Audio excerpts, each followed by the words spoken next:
A massive fire ripped through a shanty town. Former Prime Minister Hubert Ingraham chastised the government over the economy, and local pastors petitioned the U.S. over same-sex marriages. We've got those stories and others. I'm your host, Krishna Virgil, and this is the Tribune's Top 5.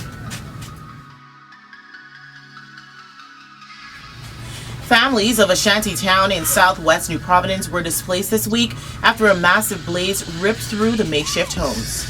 At least 6 families are displaced after a vicious fire devastated a shanty town on Wednesday night. The massive blaze started shortly after 9 p.m. and quickly spread through the small community just west of Fire Trail Road. Fire Chief Superintendent Walter Evans said all trucks in New Providence were immediately dispatched to the scene. The day after the fire ripped through the community, a father of 7 told the Tribune that he spent much of Thursday combing through the charred remains of his home in search of anything that may have survived the blaze.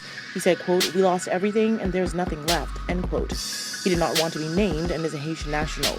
He now fears immigration officers will take him and his family away because he said all of their documents were destroyed when the house burned down. His family is one of 7 that are displaced after Wednesday night's fire. In total, 8 adults and 20 children have been left without homes. The cause of the blaze has yet to be determined. Through a stream of tears and uncontrollable sobs, Nikisha Williams on Tuesday said she could not understand how someone could have shot her 13-year-old son and 15-year-old nephew multiple times and then leave their bodies on the side of the road like dogs. Ms. Williams told the Tribune her heart is broken into a million pieces as she pleaded with the public to provide any information they might have to the Royal Bahamas Police Force about the murder of the young boys. Kishan Williams, 13, and Devontae Lindsay, 15, of Knowles Drive, Bosine Town, were discovered shot to death early on Sunday morning on a dirt road off Graham Drive, Yellow Elder Gardens.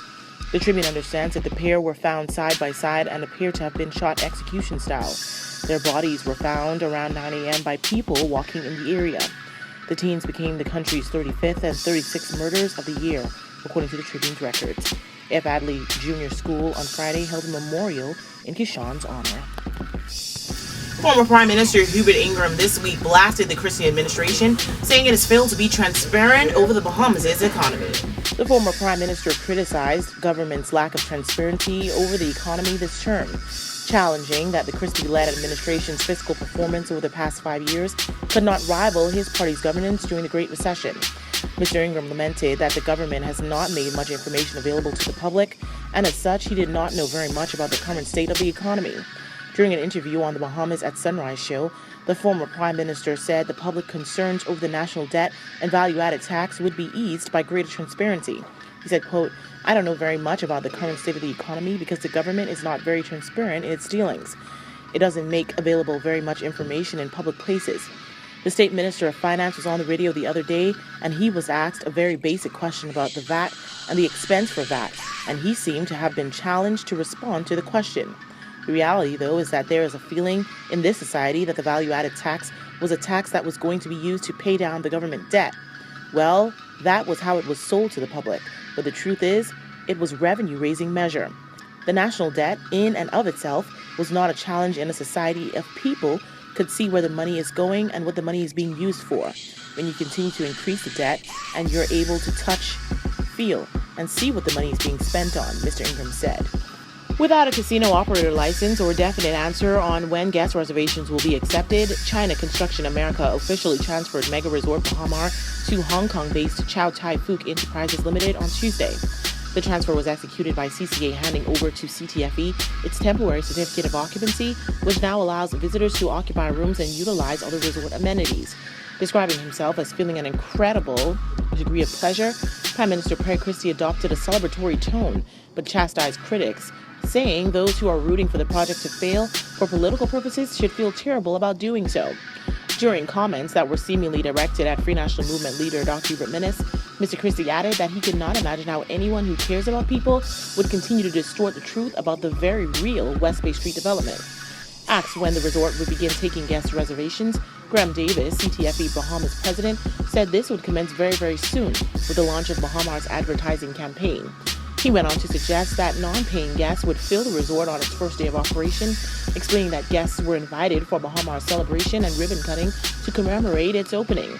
However, the Free National Movement called the transfer a great public relations exercise with no real significance. In a press statement, Dr. Minnis questioned how the Progressive Liberal Party could turn over a set of keys to a property they claim they don't own.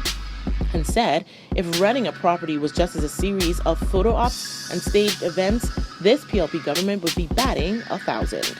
Several local pastors have petitioned United States President Donald Trump to revoke any U.S. executive orders and policies that enable the promotion of same-sex marriages in Caribbean regions as part of its foreign policy. The clergymen, which include Grace Community Church Pastor Lyle Bethel and Pastor Alan R. Lee, president of Helios Theological Training Institute, in a letter to President Trump claimed that in recent years, the policies of the United States State Department and other government agencies involved in foreign policy have attempted to coerce countries in the Caribbean region into accepting a mistaken version of marriage, pointing to former U.S. President Barack Obama's threat last year to pull federal funding from American states over entry to bathroom and locker room access based on gender identity. The pastors claimed this kind of coercion was being used against Caribbean countries to fall in line with the same-sex marriage agenda. Pastors Bethel Lee and other Bahamian clergymen are signatories to the petition dated January 31, 2017, which also bears the names of 289 clergymen from around the region, including those from Trinidad and Tobago. In response, local lesbian, gay, bisexual, transgender, and intersex activist Alexis DeMarco said it was with horror and disgust that the LGBTI community learned of the actions of these Christian ministers. The basis of pastors' arguments for the criminalization of homosexuality and opposition to gay marriage has been dispelled and put to rest by courts in the United States, she said. Want to get in on the discussion? Well, here's how you can. Just log on to our website at www.tribune242.com. Like us on Facebook, the Tribune News Network. Send us a tweet at Tribune242 or subscribe to our YouTube page, Tribune242.